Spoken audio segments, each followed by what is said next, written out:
आज हम श्री माँ सोहन लाल द्विवेदी द्वारा रचित मातृभूमि कविता का अध्ययन करेंगे।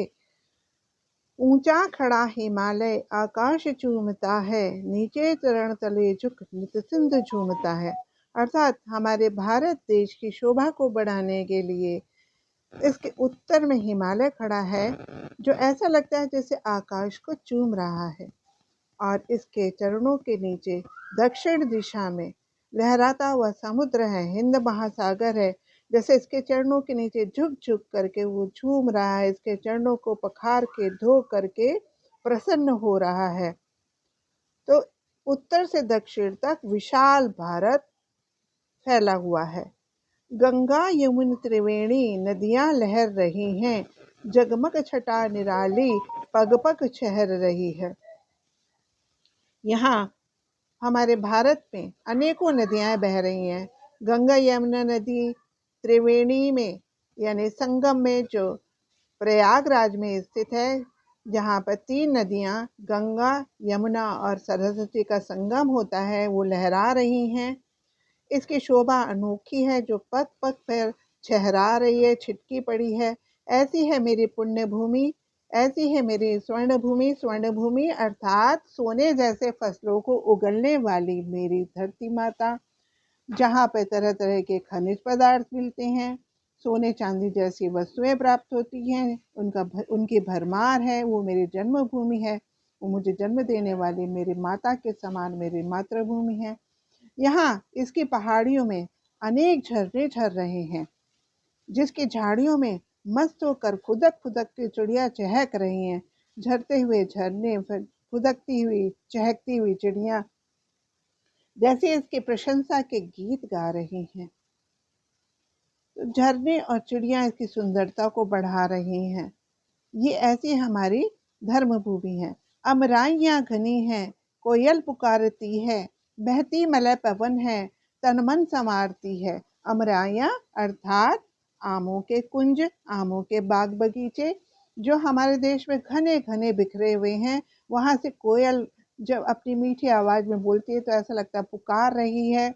और दक्षिण की तरफ से बहने वाली सुगंधित हवाएं हमारे तन मन को संवारती हैं, हमें प्रसन्न करती हैं। वह धर्म भूमि मेरी, वह कर्म भूमि मेरी, वह जन्म भूमि मेरी, वह मातृभूमि मेरी, वही मेरी धर्म भूमि है। वो अनेकों धर्मों को के लोगों को अपने में समाये हुए है, अनेकों लोगों की कर्म भूमि है। यहाँ पे हमने अपने कार्य संपन्न किए, वो उसने हमको जन्म दिया है, इसलिए मेरी जन्मभूमि है। और माता के समान मेरी सेवा करने के कारण, मेरा पालन पोषण करने के कारण वो मेरी मातृभूमि भी है। जन्मे जहाँ थे रघुपति, जन्मी जहाँ थी सीता, श्री कृष्ण ने सुनाई वंशी पुनीत गीता। यही वो भारत भूमि है जहाँ पर महान श्री रामचंद्र जी ने जन्म लिया, जहाँ पर सीता माता का जन्म हुआ, जहाँ पर योगी राज श्री कृष्ण ने अपनी मधुर वंशी की तान छेड़ी और अपनी पुनीत गीता को, पवित्र गीता को, जिसको हम आज भी सम्मान करते हैं, उसे सुनाया। गौतम में जन्म लेकर जिसका ही सुयश बढ़ाया, गौतम बुद्ध ने हमारी ही धरती में जन्म लेकर के इसके सुयश को बढ़ाया, इसकी प्रसिद्धि को पूरे संसार में फैलाया, क्योंकि उन्होंने अपने धर्म का प्रचार प्रसार पूरे संसार में किया। उन्होंने जग को दया सिखाई और जग को दिया दिखाया। अर्थात उन्होंने सत्य, अहिंसा, क्षमा की शिक्षा दी और ज्ञान का प्रकाश फैलाया। वो युद्ध भूमि मेरी, वह बुद्ध भूमि मेरी, वो मेरी युद्ध भूमि भी है, क्योंकि हमने अज्ञानता, अधर्म जैसे शत्रुओं का अपने मन में युद्ध करके नाश किया। शत्रुओं से हमने कभी भी पीठ को नहीं फेरा, हमने कभी पीठ नहीं दिखाई। वो बुद्ध भूमि है, क्योंकि उसने सत्य, अहिंसा जैसे शांति के संदेश दिए। वही मेरी मातृभूमि है, वही मेरी जन्मभूमि है। नीचे दिए गए प्रश्नों का सटीक उत्तर कौन सा? एकदम सही उत्तर आपको बताना है। हिंद महासागर के लिए कविता में कौन सा शब्द है? देखिए, सिंधु मैंने बता दिया, क्योंकि चरण माने हैं पैर, वंशी माने हैं बांसुरी, हिमालय है पर्वतमाला, तो सिंधु ही हिंद महासागर के लिए सही शब्द है। अब हम चले अगले प्रश्न की ओर।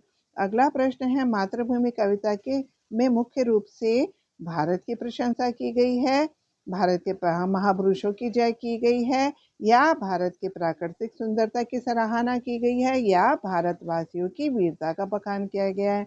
मेरे ख्याल से हम ये कह सकते हैं कि इसमें भारत की प्रशंसा की गई है। अगले प्रश्न में आप इसे लिख सकते हैं, क्योंकि इसमें महापुरुषों की भी बात की गई है, प्राकृतिक सुंदरता की भी बात की गई है, इसलिए महापुरुषों की और सभी चीजों की को अगर हम जोड़ें तो भारत की प्रशंसा की गई है। आप अगले प्रश्न के उत्तर में यही लिख सकते हैं। अब हम आगे चलते हैं। अगला प्रश्न है, चलो हम मिलकर मिलान करें।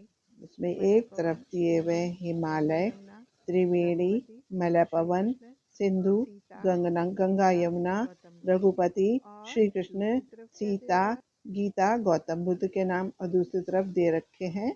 उनके मिलान करने के लिए शब्द। एक प्रसिद्ध महापुरुष बौद्ध धर्म के प्रवर्तक 10 नंबर पे हैं गौतम बुद्ध। वसुदेव के पुत्र वासुदेव श्री कृष्ण 7वें नंबर पर। भारत की प्रसिद्ध नदियां गंगा यमुना 5वें नंबर पर। 3 नदियों की मिली हुई धारा संगम त्रिवेणी दूसरे नंबर पर। श्री कृष्ण का रामचंद्र का नाम दशरथ के पुत्र 6ठे नंबर पर। रघुपति। दक्षिण भारत के मलय पर्वत से चलने वाली सुगंधित वायु तीसरे नंबर पर। मलय पवन। एक प्रसिद्ध व प्राचीन ग्रंथ श्रीमद् भगवत गीता 9वें नंबर पे गीता नाम दिया हुआ है। समुद्र एक नदी का नाम यानी सिंधु, जो आपको ऊपर चौथे नंबर पे दिखाई पड़ेगा। जनक की पुत्री जानकी 8वें नंबर पे। सीता और भारत लास्ट में नंबर 1 वाला यानी हिमालय। अब जो अर्थ समझने की बात है, हम उसके बारे में पहले भी बात कर चुके हैं कि वो हमारी युद्ध भूमि है, वो हमारी बुद्ध भूमि है, वो हमारी मातृभूमि है, वो हमारे जन्मभूमि है। वो हम पहले भी बात कर चुके हैं। अब एक छोटे से प्रश्न दिए हुए हैं, हम उनके बारे में बात करें। कोयल कहाँ रहती है? कविता को पढ़ोगे तो सब कुछ पता चल जाएगा। कोयल रहती है अमराइयों में। दूसरा प्रश्न है, तन मन कौन संवारती है? तो उत्तर है मलय पवन। तीसरा है, झरने कहाँ झरते हैं? भारत की पहाड़ियों से। चौथा है, श्री कृष्ण ने क्या सुनाया था? गीता। पांचवा है, गौतम ने किसका यश बढ़ाया? भारत भूमि का।